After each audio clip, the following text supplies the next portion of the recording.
And now I recognize the gentlelady from California, Ms. Laurel Lee. I'm sorry, Florida. I'm sorry. What did I say? California. Oh, gracious. Uh-oh. Understandable mistake, Mr. Chairman. I will yield my time to the chairman. Thank you. Ms. Mueller, are people who want to restrict Second Amendment rights supportive of women's rights? Negative. How so? Well, like I mentioned in my opener, that we are smaller and less equipped for violence, and that is why women are the fastest growing demographic of gun owners. It levels the playing field, and if anybody thinks that they don't need a firearm or chooses not to have a firearm, that's their choice, but they're going to do so from a place of privilege because they may have security or they may live in a community that doesn't necessarily need to have security, but not all of us can afford to have our own security. Therefore, we have to take it in our own hands, and I know mothers that refuse to outsource the security of their children, and like Mr. Swalwell said, school shootings and all of those shootings that you mentioned, I was trying to keep up with you, but I was thinking gun-free zone, gun-free zone, gun-free zone, gun-free zone. Obviously, gun-free zones do not work. They're dangerous, they're deadly, and we can protect our children, and we can not traumatize our children. There's a program called Faster Saves Lives, and I would love to discuss that with you. Thank you. And Mr. McDermott, should law enforcement officers be allowed to carry a firearm in gun-free school zones or on public transportation? Absolutely. And would you? I'm sorry. I was just gonna further along those lines. I'm going to get back to that in a second. Go ahead. There's two questions I really want to get here. Okay, yeah, Ms. Mueller. Okay, would you have liked the option to purchase your service weapon? Right, when you retired as a police officer. Yes, sir. Okay. Now, Mr. McDermott, I saw you writing furiously when my colleague from California was iterating various shootings, and I wondered, what in the devil were you writing, and what would be your response? All right.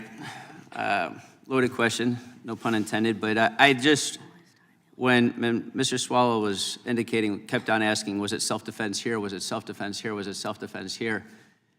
It just kept hitting me a particular way. If there had been some form of self-defense, if somebody had been able to defend themselves in those particular areas, if somebody had actually done so, we wouldn't have been naming off these higher numbers. Instead, as to Ms. Mueller's point, and what I stand by myself, is we have all these different gun-free zones, which is basically a fallacy.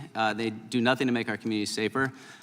They basically leave the good defenseless against criminals, law-abiding citizens defenseless against criminals, and they take advantage of it. They take full advantage of it. How difficult is it for someone traveling across state lines to know what the self-defense laws are in each state?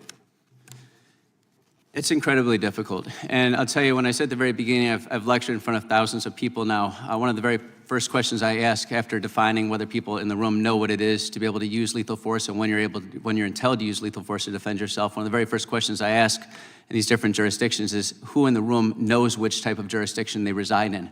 Very often people are confused. Very often in certain states, which are very anti-firearm, which are very anti-police, many people believe in those jurisdictions that they're automatically a duty retreat. And that's also something that's argued by prosecutors in these particular states. Even if they have stand your ground law, your client or this defendant could have actually retreated, could have gotten to a safer place. The reason that this client, she's being charged, is because she discharged her firearm, because she shot this person. And that's not why, that's not appropriate, it's not proper. It's not even correct, and it continues to happen. So looking at ATF, what actions do you think ATF under President Trump need to be prioritized? What actions under the ATF? I mean, that's a loaded question. I think that we need to stop first and foremost. We need to stop attacking law-abiding citizens with respect to their ownership of firearms. We need to recognize that people have a right to defend themselves. We need to recognize that we are not in a position, nobody's in a position to tell people how they can and can't defend themselves. In that respect, we have to stop, with this campaign to continuously collect firearms from law-abiding citizens. You need to do a bit more research into this, and you need to make sure that we're not crossing lines in those particular times. Ms. Mueller, same question. Well, I don't know about the ATF specifically, but I'll address the Office of Gun Violence Prevention. I actually wanted to rename that to the Office of Violence Prevention because we're all against violence. Guns are inanimate objects, and they're not violent in and of themselves. And I think that, Mira O'Connell, who was the one who defended herself from the serial rapist and took his gun, that is the exact opportunity for a gun to be used for good, in good hands, and for bad hands.